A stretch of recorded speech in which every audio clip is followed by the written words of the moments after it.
சிறப்பான முறையில் இன்றைய திருவள்ளூர் மாவட்டம் பொன்னேரி அகத்தீஸ்வர பெருமான் திருக்கோயிலில் நமது திருக்கோயில்களின் தூய்மை நலன் பாதுகாப்பு குறித்த விழிப்புணர்வு திருவீதி விழாவானது திருவருள் கூட்டி சிறப்பான முறையில் நடைபெற்றது. இதற்கு அற்புதமாக அடியார்கள் புடைசூழ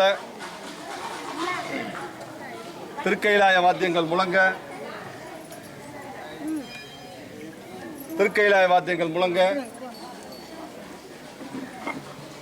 பன்னீர் திருமுறை நாதரை சுமந்து திருக்கோயில்களை எப்படியெல்லாம் பாதுகாக்க வேண்டும் என்ற விழிப்புணர்வு பதாகைகளை ஏந்தி அடியார்கள் கிட்டத்தட்ட ஒரு 2-3 கிலோமீட்டர்கள் இந்த பொன்னேரி பகுதியில் முக்கிய சாலைகளில் வலம் வந்தோம். இந்த ஒரு அற்புதமான சூழல் தமிழகமெங்கும் உள்ள திருக்கோயில்களில் தொடர்ந்து பிரதி மாதம் 4வது ஞாயிற்றுக்கிழமை நமது இந்து ஆலயங்கள் சுத்தம் செய்யும் இறைவன் ஒன்றத்தின் சார்பாக நடைபெற்று கொண்டு வருகிறது. இந்த விழிப்புணர்வின் மூலமாக பக்த கோடிகளிடையும் பொதுமக்களிடையும் அடியார்கள் அமைப்பின் சார்பாக இணைந்து வலியுறுத்துவது என்னவென்றால், திருக்கோயில் உள்வளாகவும் சரி, திருக்கோயில் வெளிவளாகங்களும் சரி, வெளிப்புற பகுதிகள், நுழைவு வாயில்கள், திருக்குளங்கள், இப்படி ஒரு சுகாதாரமற்ற நிலைகள் சில கோயில்கள்லாம் இன்னும் தொடர்ந்து நடைபெற்று கொண்டிருக்கிறது. அந்த மாதிரி விஷயங்களில் பக்த கோடிகள் ஆகிய அனைவரும் ஈடுபட்டு அந்த சுத்தப்படுத்தும் பணியை செய்ய வேண்டும். நமக்கென்ன வந்தது, துறை செய்கிறார்கள் என்று துறை என்பது வருகிறார்கள், நிர்வகித்து அதற்காக பணிகளை எல்லாம் ஸ்டாஃப் வச்சு செய்தாலும் இந்த குப்பைகளையும் தூய்மை அல்லாத சூழ்நிலையும் உருவாக்குவது என்பது பக்த கோடிகள் வரும் பொதுமக்கள் பிரசாத பை, பிளாஸ்டிக் பை, டீ கப்பு இப்படியெல்லாம் போடுவது நம்ம தான். அதனால் நம்ம அதை முதல்ல தூய்மைப்படுத்துவது இரண்டாவதாக இருந்தாலும் போடுவதை குறைக்க வேண்டும். அதுக்கப்புறம் தூய்மைப்படுத்துவதில் கொஞ்சம் முனைப்பு ஏற்படுத்த வேண்டும். இந்த கோயிலோட வாசலில் பெரிய குளம் இருக்குது. அந்த குளத்தில் பார்த்தீங்கன்னா 4 பக்கமும் போதுமான அளவுக்கு படிக்கட்டே தெரியாத அளவுக்கு குப்பைகள் இருக்குது. இதற்காக சென்னையிலேருந்து கிளம்பி ஒரு 2 லாரியில் எடுத்து யாரும் கொட்டலை. இங்கே இருக்க பொன்னேரி மக்களில் சுற்றுச்சூழல் வாழ் மக்கள் தான் அவர்கள் அந்த குப்பையை போடுறாங்க.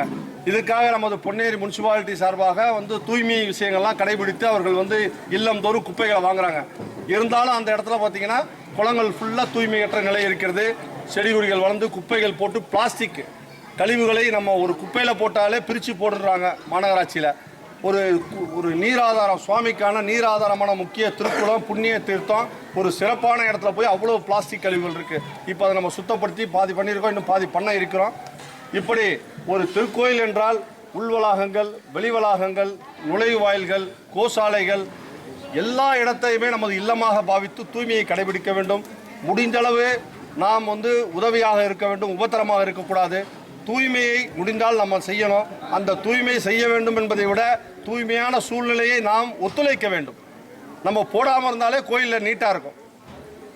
அதனால் கொஞ்சம் அடியார்கள் இந்த பொதுமக்களாகிய பக்த கோடிகள் இதனை அன்பான வேண்டுகோளை எங்களது அமைப்பின் சார்பாக இந்த விழிப்புணர்வு மூலமாக எடுத்து கூறி சொல்லியிருக்கிறோம். இனி வரும் காலங்களில் இந்த திருக்கோயில்கள் சிறப்பான முறையில் வர வேண்டும். இன்னும் ஒரு மாதத்தில் மார்ச் 25ஆம் தேதி தெப்போற்சவம் நடைபெற உள்ளது. இந்த திருக்குளத்தில் இன்றைய நிலவரம் பார்த்திங்கன்னா அந்த மாதிரி இருக்கிறது. இனிவரும் சூழலில், இனிவரும் காலங்களில் ஒவ்வொரு நாளும் தெப்போற்சவம் போகிற மாதிரி கோலாகலமாக இருக்கணும். அந்த கோயிலில் அந்த குளம் சிறப்பாக இருக்கணும். அதற்கு எல்லா பொதுமக்களும் பக்த கோடிகளும் ஒத்துழைப்பு வழங்கி இன்றைக்கி அதை சிறப்பாக செய்யணும். அதற்காக இன்றைக்கி அடியார்கள் இவ்வளோ பேர் அந்த தூய்மைப்படுத்தும் பணியில் ஈடுபட இருக்கிறோம் என்பதை கூறி இந்த விழிப்புணர்வு திருவிதியானது சிறப்பாக முடிவடைந்தது. தொடர்ந்து இப்பொழுது எங்களது உழவாரப்பணி இந்த திருக்கோயில் உள்வளாகம் மற்றும் அகத்தீஸ்வரர் திருக்கோயில் திருக்குளம் மற்றும் நமது கரிகிருஷ்ண பெருமாள் திருக்கோயில் அங்கேயும் பண்ண இருக்கிறோம். நூற்றட்டீஸ்வரர் திருக்கோயிலையும் செய்ய இருக்கிறோம். இந்த பணிகள் எல்லாம் இன்று உழவாரப்பணி மேற்கொள்ள உள்ளோம். கிட்டத்தட்ட சென்னை மற்றும் திருவள்ளூர், செங்கல்பட்டு அனைத்து மாவட்டங்களில் ஒரு 300க்கும் மேற்பட்ட அடியார் பெருமக்கள் கலந்து கொண்டு இந்த பணியானது சிறப்பாக பிரதி மாதம் நடந்து கொண்டிருக்கிறது. மென்மேலும் வளர சிறக்க எல்லாம் வல்ல இறைவனை வேண்டி நமது உழவாரப்பணியை துவங்குகிறோம். திருச்சிற்றம்பலம். அடியார்கள் கொஞ்சம் ரிலாக்ஸ் பண்ணிவிட்டு தண்ணி குடிச்சிட்டு எல்லாருமே குளத்துக்கு வந்துடுங்க.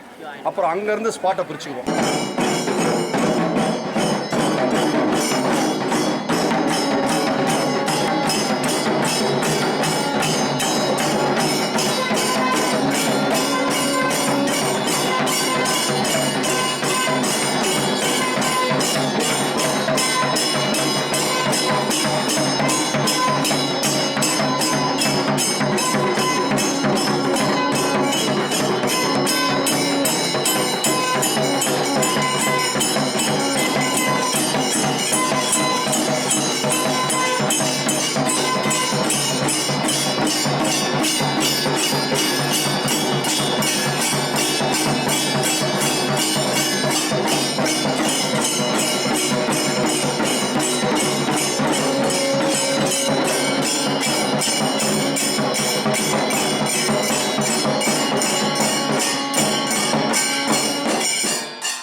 பாதங்கள்